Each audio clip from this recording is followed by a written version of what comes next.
भाजपा का साथ छोड़कर कांग्रेस और एनसीपी का दामन थामने वाले महाराष्ट्र के मुख्यमंत्री उद्धव ठाकरे ने एक बार फिर भाजपा के साथ गठबंधन तोड़ने और मुख्यमंत्री बनने पर अपनी सफाई दी है, लेकिन इस सफाई में उनकी घबराहट साफ दिखाई दे रही है। देखिए।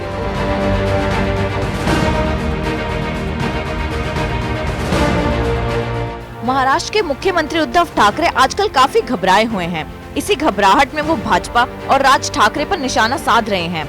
फिलहाल राज ठाकरे उनके सामने एक बड़ी चुनौती बनकर खड़े हो गए हैं। उद्धव ठाकरे को ये डर सताने लगा है कि कई दशकों से उनके पार्टी के वफादार कार्यकर्ता कांग्रेस और एनसीपी के साथ गठबंधन करने की वजह से नाराज होकर राज ठाकरे की पार्टी एमएनएस या भाजपा में शामिल न हो जाएं।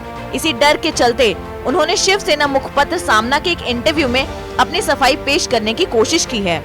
भाजपा का साथ छोड़कर कांग्रेस और एनसीपी के साथ हाथ मिलाकर सरकार बनाने को लेकर उद्धव ठाकरे ने अपनी सफाई में कहा है कि मैंने भाजपा से चांद तारे नहीं मांगे थे।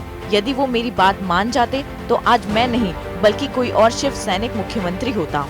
सामना के एग्जीक्यूटिव एडिटर संजय राउत की ओर से जब ये पूछा गया कि क्या उनका मुख्यमंत्री बनना एक बड़ा झटका था, ये सवाल इसलिए पूछा गया क्योंकि ठाकरे परिवार का कोई व्यक्ति पहली बार मुख्यमंत्री बना था। हालांकि इस सवाल के जवाब में उद्धव ठाकरे ने कहा, मुख्यमंत्री पद को स्वीकारना न ही मेरे लिए झटका था और न ही मेरा सपना था। ये सपना उनके माता पिता का था कि शिवसेना के मुख्यमंत्री बने और हम उन्हीं का सपना पूरा कर रहे हैं।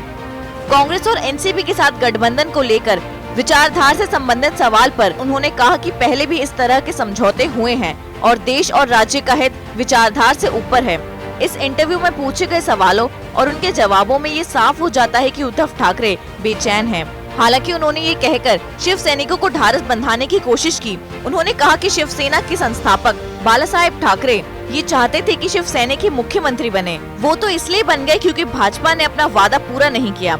लेकिन एक सवाल उद्धव ठाकरे से पूछा जा सकता है कि यदि वो उनके परिवार का कोई व्यक्ति मुख्यमंत्री नहीं बनाना चाहते थे तो उन्होंने पार्टी की परंपरा को तोड़ते हुए अपने पुत्र को चुनावी मैदान में क्यों उतारा? क्या उन्हें शिव सैनिकों पर भरोसा नहीं था? अंदर की खबर तो ये भी है कि महाविकास अघाड़ी सरकार की कमान उद्धव अपने पुत्र के हाथ में देना चाहते थे, लेकिन कांग्रेस के विरोध और सुझाव पर उन्हें खुद कुर्सी संभालनी पड़ी। जब से राज ठाकरे ने अपने पत्ते खोले हैं, सावरकर, भगवा और हिंदुत्व पर अपना रुख स्पष्ट किया है, उद्धव ठाकरे की बेचैनी बढ़ गई है। वो कभी सावरकर को, हिंदुत्व को और भगवा को अपनाने की बात करते हैं, कभी एनआरसी, सीएए और भाजपा पर हमला करते हैं, तो कभी कांग्रेस और एनसीपी के साथ बेमेल सरकार बनाने पर सफाई देने लगते हैं। ऐसे ही खबरों को देखने के लिए देखते रहिए कैपिटल टीवी। अगर आपको हमारा वीडियो पसंद आया हो तो इसे लाइक करें, हमारे चैनल को सब्सक्राइब करें और हाँ, बेल आइकन दबाना ना भूलें ताकि आप तक हमारे वीडियो की नोटिफिकेशन पहुंचती रहे। आप अपना सुझाव हमें कमेंट बॉक्स में दे सकते हैं। हमारे साथ जुड़ने के लिए शुक्रिया।